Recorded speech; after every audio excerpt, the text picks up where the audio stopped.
Alrighty, y'all. Thank you for making it back here again. For those of you that are watching us, thank you for getting to the It's My Money with Patrina Dixon. And then those of you that are listening, the Money Exchange. So this is my squad. I'm so excited for you all. So for those of you that may be new, I am Patrina Dixon, your personal finance coach, your international best-selling author, and my newfound joy is affiliate marketing. So I'm so excited. That's a side hustle that I enjoy. That's why we have Jannese on that's going to talk about the art of the side hustle. So with that, Jannese, what's up? Patrina, thanks so much for having me. Yeah, she and I are connected on Twitter and I follow her story. I love her transparency about where the side hustling has done for her. So I had to have her on. So Jannese, tell us a little bit about why side hustle. What made you get into that? And what do you want to tell folks about that?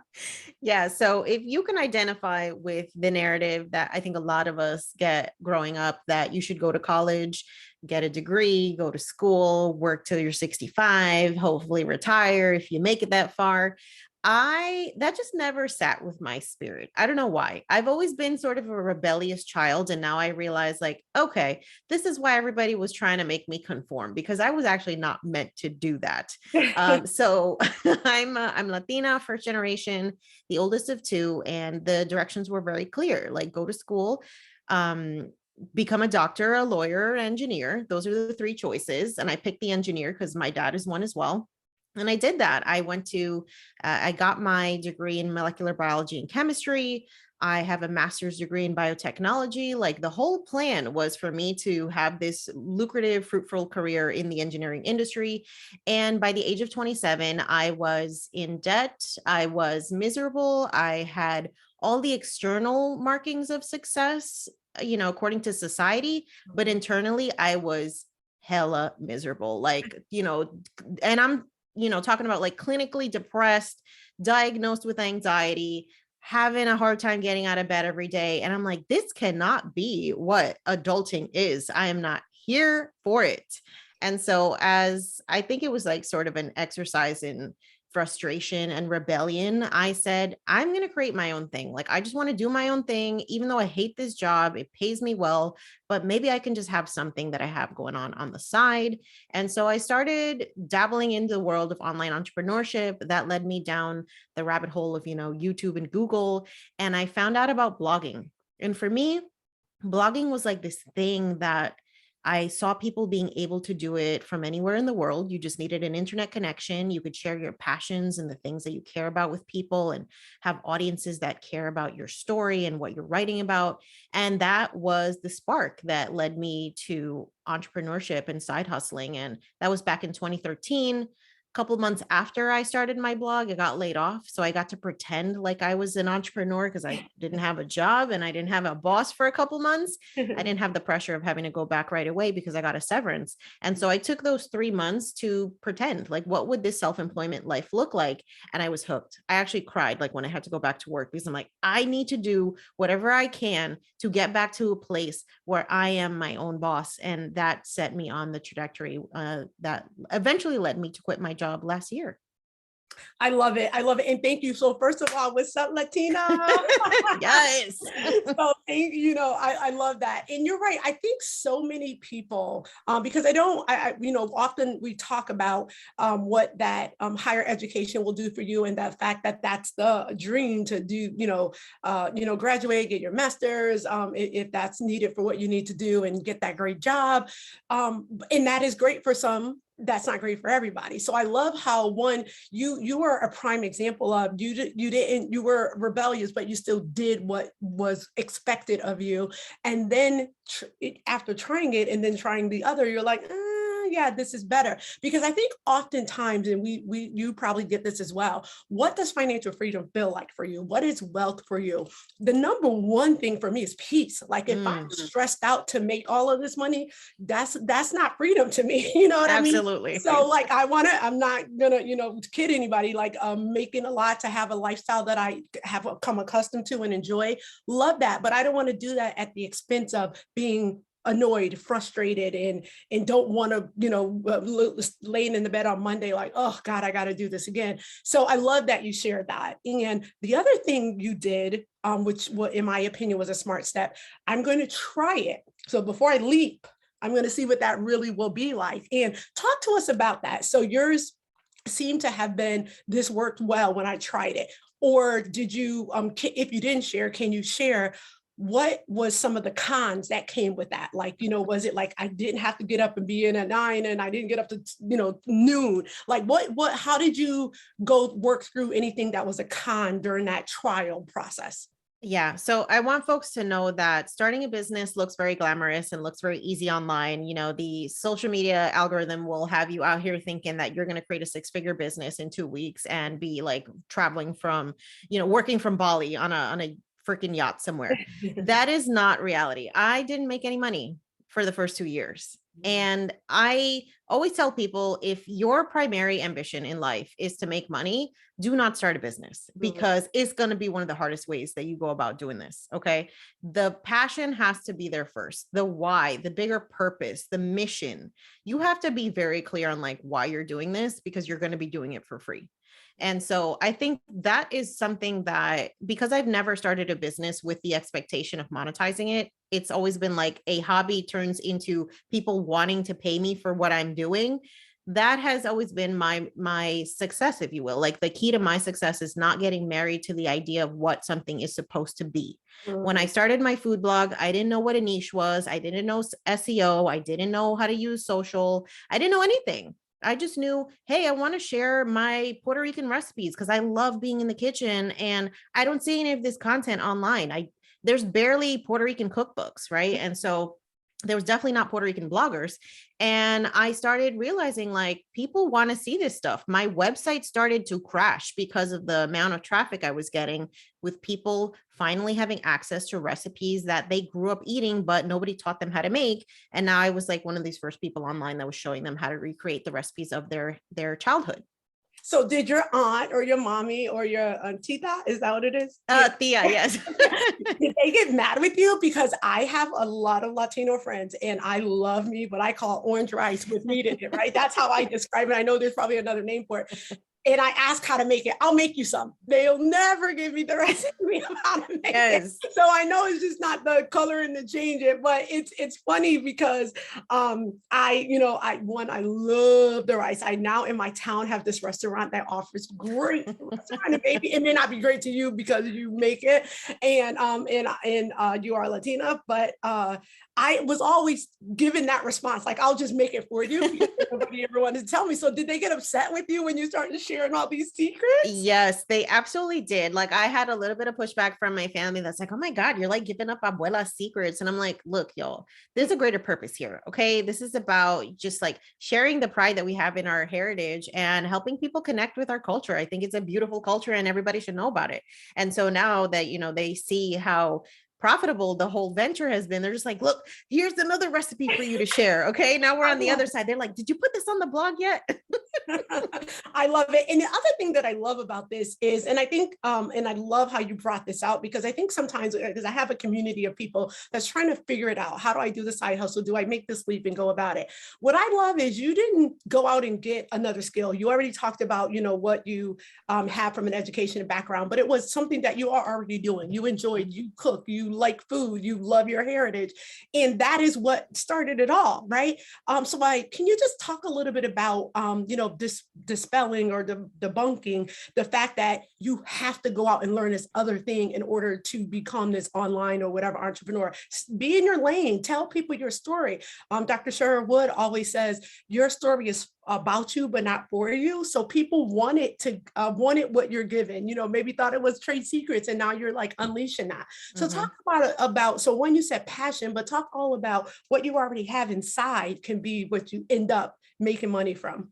Yeah, I think this idea that we have to go out and get all these degrees and certificates, it's almost like internalized imposter syndrome, if you will. And I think it's something that, because especially women of color, people of color, we're so used to being questions on our intelligence and our credentials and who are we to be in these spaces, right? Especially like somebody like me, I was always like the only Latina in the room, full of white men, usually the person who was like at least 10 years younger than everyone. And I was constantly being microaggressed at work and having my intelligence questioned. So if you have had that experience, you're going to feel like you need to go above and beyond in order for people to take you seriously. But the beauty of it is that with entrepreneurship, you can attract the people who are meant to be your clients without the degrees, without the MBA, without any of the crap that, you know, society has told us makes us quote unquote qualified. Your life experience, the transformation that you have personally gone through, and the tips that you have to share with people about how they can get to where you are,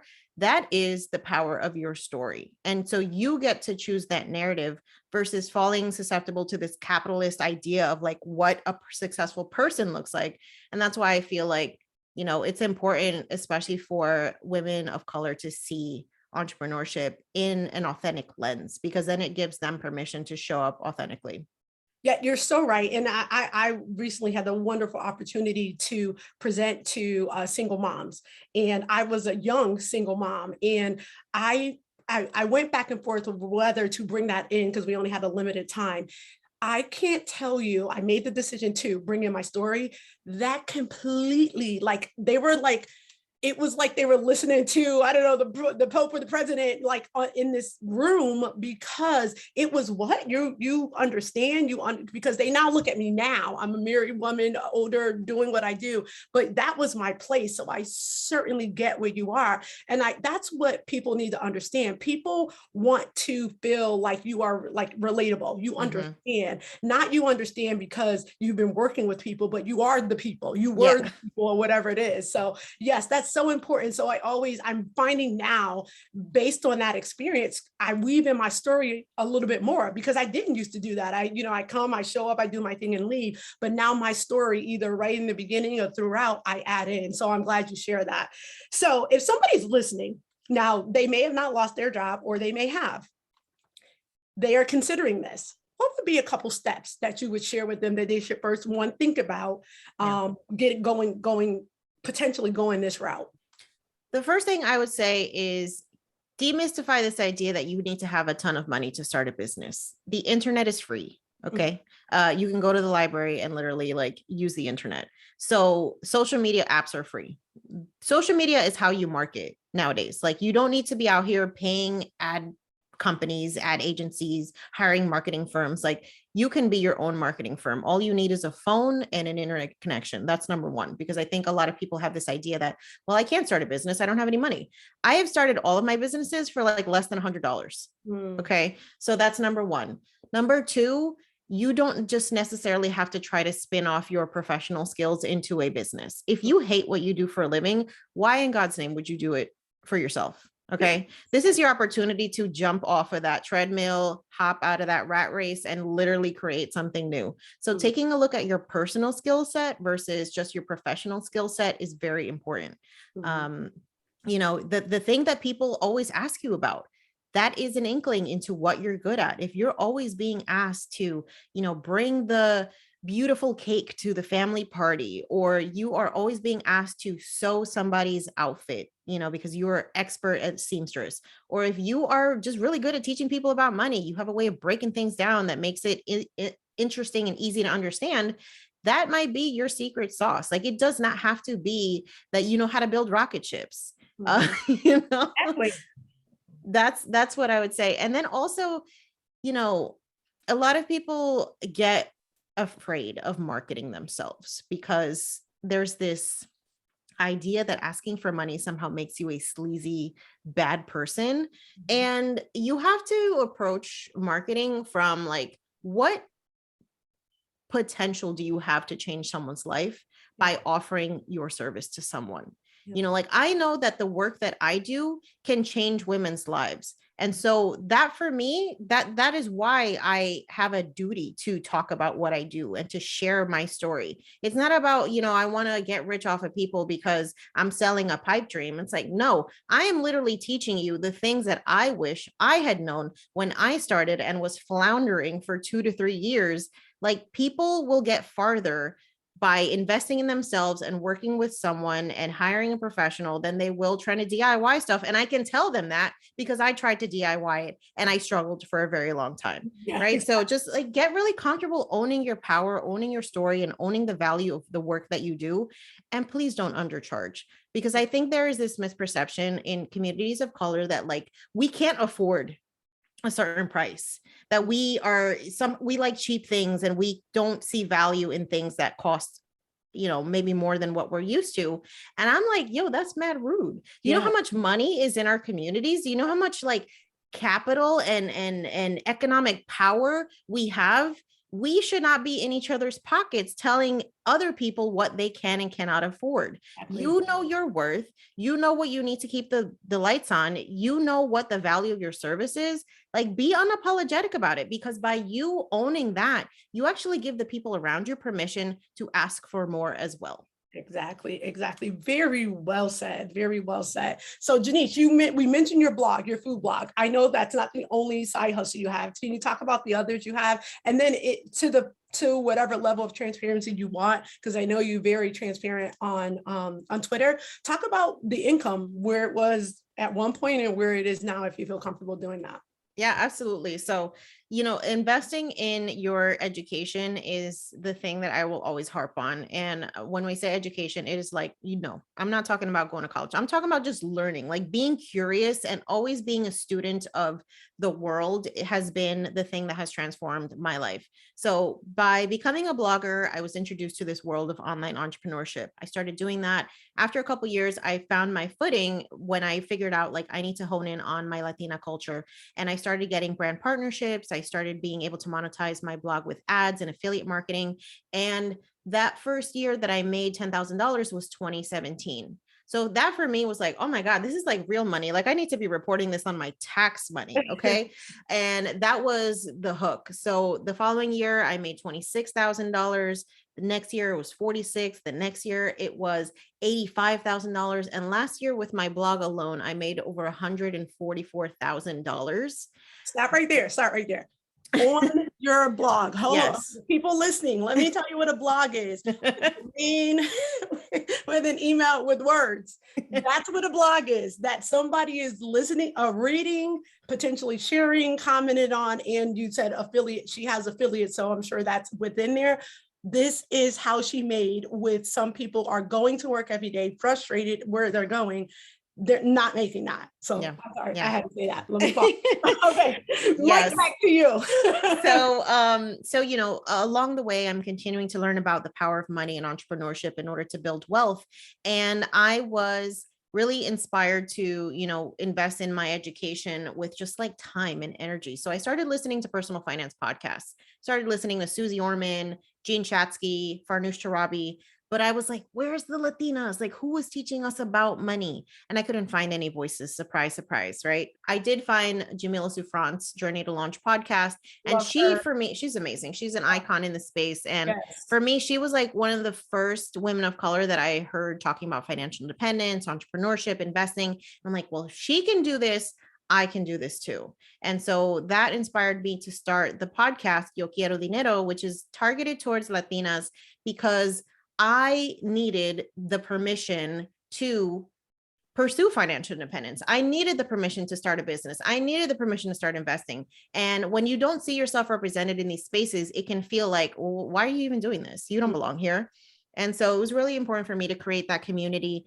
And I became that friend in my circle that everybody was asking money questions to. So I'm like, if everybody's asking me, then maybe there's other people who actually want to talk about this. And that's when the podcast was born in 2019. I was actually listening to the song Dinero by Cardi B and J-Lo. And the chorus goes, yo quiero dinero, which means I want money. And the universe, divine intervention, I don't know what it was, but it was like, that's going to be the name of the podcast. I ran out of the shower. I looked on social media, snatched up all of the social media handles, got my URL, downloaded an app on my phone and started talking to it, like sitting in my closet. So it was nice and quiet. And 2.5 years later, this platform has grown to over 50,000 followers across social media platforms, over 400,000 downloads. And I was actually able to quit my job last year because I was able to, with the blog and now the personal finance brand, grow my business to over $400,000 in revenue. Okay, let's just do the pregnant pause. All heard that. Right? So she did not see wait, this is the part that I want to make sure people hear. You do not have to leave out of your door or change your clothes for either of these things she's talking about. No, I'm in a robe for most of the time. Yeah. So there's many different side hustles. She just named you 2 podcasts and blog that she made $400,000. And again, Jannese is very transparent. She shares this very directly. The reason being, because people take this in the wrong way sometimes, is that, oh, somebody is just like showing off or whatever. No, what she's telling you and empowering you is that you can do it too. She's telling you exactly what she did. I love it so much. I knew I had to have you on because I think, no, seriously, I think because we do often say, and you said it too, sometimes there's a lot of glamour on social media that people may not think every story is true. So when you, not that people are telling mistruths, they're just not telling like the con part to it as well. Maybe I'll say it that way. But when you're sharing and you're telling them you started out a couple years, you made nothing, then you made a little and a little and a little. And then when you put more focus and energy around it and other people start to recognize it for what it was, it became what it is now. And it's a really true impossible for many. And that's what I want them to walk away with. So if people are listening and they're still doubting even listening to you, give me something power that they will leave this saying, yeah. I heard Jannese, I can do this too.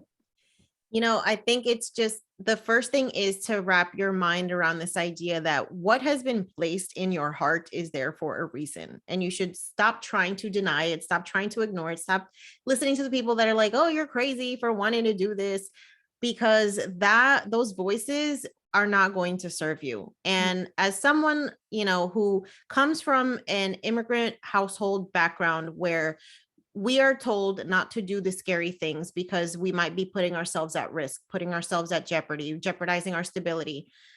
There is a place for fear, but often fear is what is keeping you exactly where you are right now. So at some point, you have to be okay with feeling the fear and doing it anyway. And every single time that I have felt terrified and have done something regardless, I have been able to level up in my life. And so I invite you to entertain the idea that fear is just another emotion that we experience as human beings. It doesn't mean that something is good or bad. It just means, hey, you're getting out of your comfort zone. This is going to be scary. But I promise you, every single time that you step outside of your comfort zone, you are going to be surprised by how you expand your capacity to increase abundance in your life. It's really, I think it's modern day magic. Yeah.